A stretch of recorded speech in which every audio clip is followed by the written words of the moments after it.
Hey everybody, hello. We'll give people a chance to come in and listen to the live, so I'll wait about 10-15 seconds before I get started. So welcome everybody. I can't wait to get started. This is the first session of Office Hours with Dr. Silky. First of many. We'll be meeting here every Tuesday at 3 p.m. to go over a teaching topic and then discuss any questions you may have. So come on in, let's talk, let's figure out how our body works, let's figure out how our mind works, and let's figure out how our spirit works so we can lose weight permanently. Let's get started. I am Dr. Silky Baga. I am an obesity medicine specialist. Basically, I'm a weight loss doctor and a certified life and weight coach. I help people lose weight permanently. And the way I do this is I take a very holistic, comprehensive, and scientific approach. So, what I do is I discuss the science of the body, the science of the mind, and the science of the spirit to help people lose weight once and for all. So basically, I take the drama out of weight loss.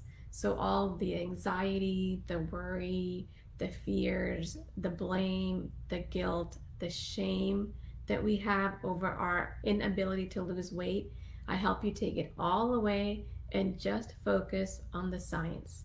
The more you know about the body, the more you know about the mind, and the more you know about our spirit, that's how we bring all three components of our self together to lose weight permanently. So, welcome to Office Hours with Dr. Silky. This month we focus on hunger. We'll start this series off with talking about true physical hunger today.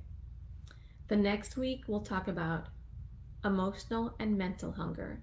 The week after that, we'll go into spiritual hunger. And the last week of Tuesday, we'll bring it all together and tie all the pieces together to understand where and how and why you're actually feeling the hunger that you're feeling. And then finally have some concrete steps on what to do about it.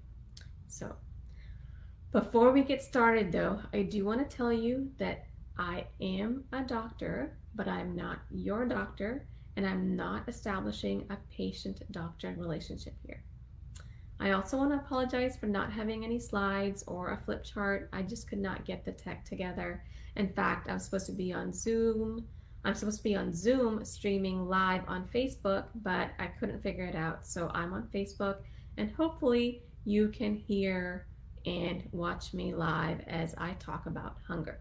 So let's get started. I do have my notes in front of me because I couldn't get the slides, so I will be looking down every so often, but so just bear with me and we'll do the best we can on this first ever Office Hours with Dr. Silky.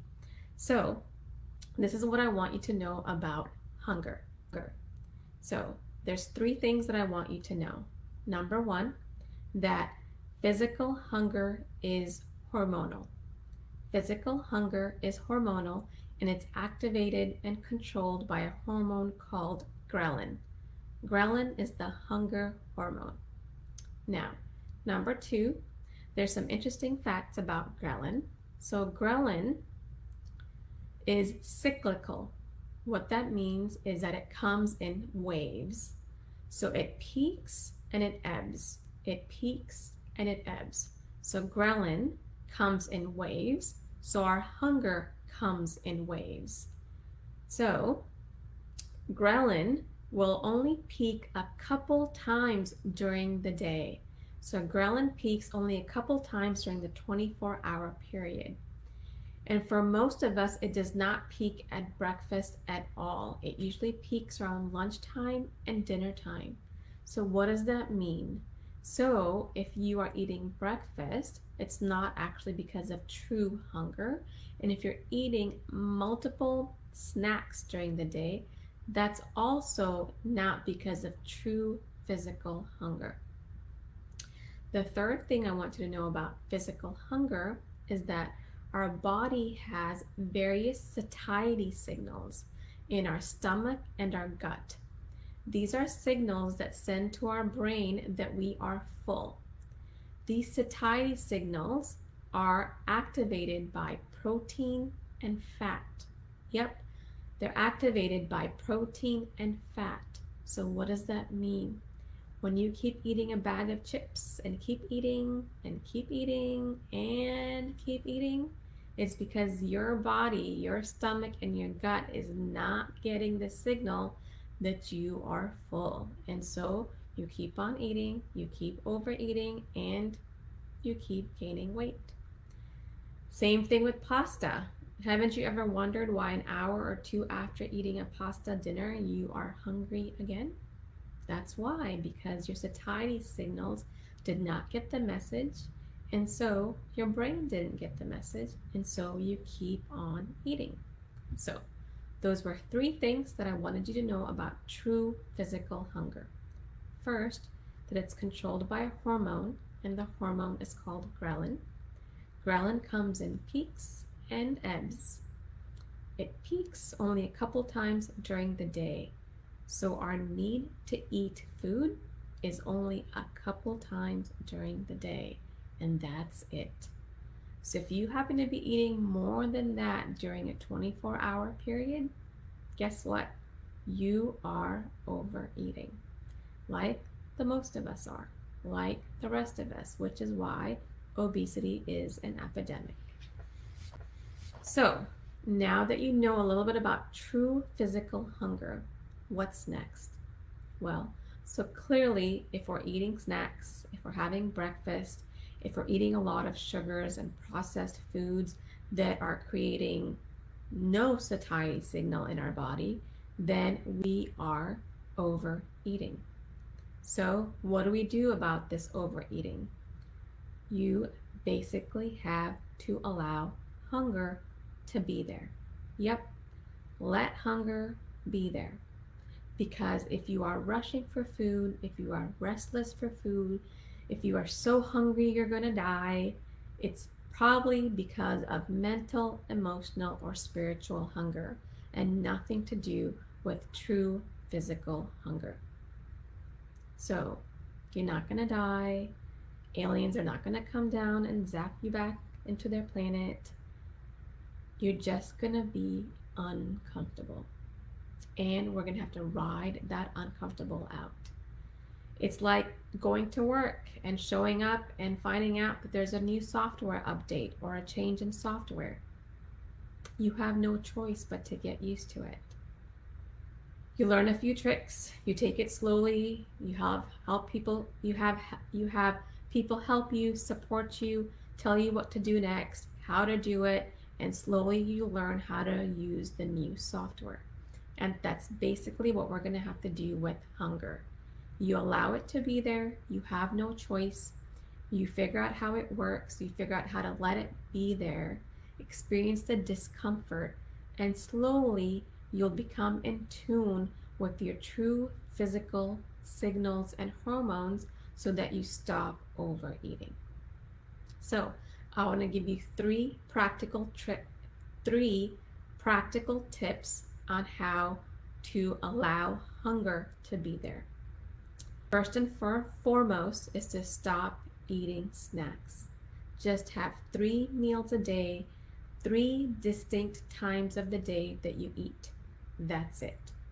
No snacks, no eating leftovers that your daughter didn't finish, nothing of that sort. 3 distinct meals. Okay? Now, number 2, let's say you're trying to do this and you feel hungry.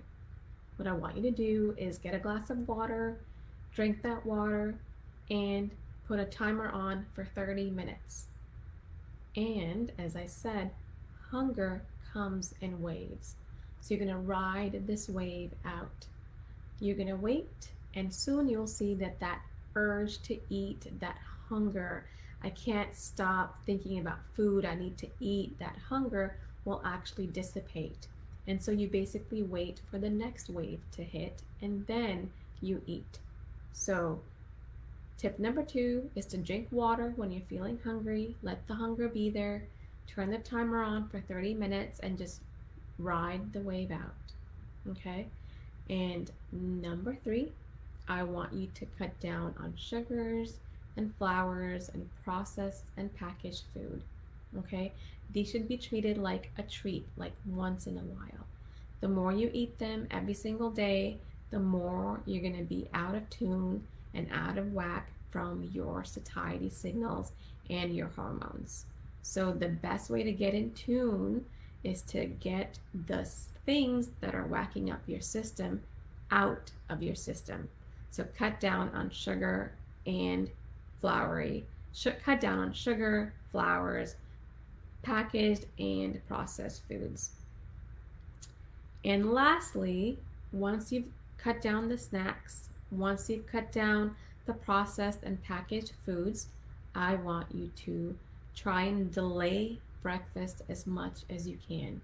The more you delay breakfast, the easier it'll be for you to eventually give it up. Okay? So breakfast is not the most important meal of the day. As I mentioned before, ghrelin actually doesn't even peak for most of us during breakfast. So start delaying your breakfast by 15-minute increments. Delay it for 15 minutes for a few days, a week, and then delay it by 30 minutes, then 45 minutes. Then have a very late breakfast around 11, and eventually you'll feel the need to not have breakfast. Okay? So those were some practical tips that I am giving you to try and be more in tune with your hunger hormone and your satiety signal. Okay? So basically, cut down snacks. You only need 3 distinct meals. And then number 2 is to cut down on sugar, flour, packaged and processed foods. And then number 3, the goal is to eliminate breakfast altogether. Okay? And the reason we're doing all this is to get more in tune with our body signals. Right now we're eating so much and so much of the wrong kinds of foods that we are no longer in tune with our body, and we keep eating and eating and eating. Okay? And most of this eating is actually because of mental, emotional, and spiritual hunger. Because as you can see, our body requires food with very little frequency. So join me next week when we talk about mental and emotional hunger. I'll be here same time next Tuesday at 3 o'clock to talk about mental and emotional hunger. Please join me. Please have your friends join me, and come and like and follow my page. All right? I'll take any questions now if you have any. So, I am so fascinated by the science of our body and our mind and our spirit. I can't wait to share this information with you and help you lose weight without having to do anything else. It's going to be fun and interesting and fascinating to see how our brain works, how our spirit works, and how they all come together to help you be more in tune with your body, mind, and your spirit, and be more in tune with yourself and to lose weight permanently. So I am Dr. Silky Baga, and I am a certified life and weight coach as well as a weight loss doctor. I will see you next time. Bye-bye.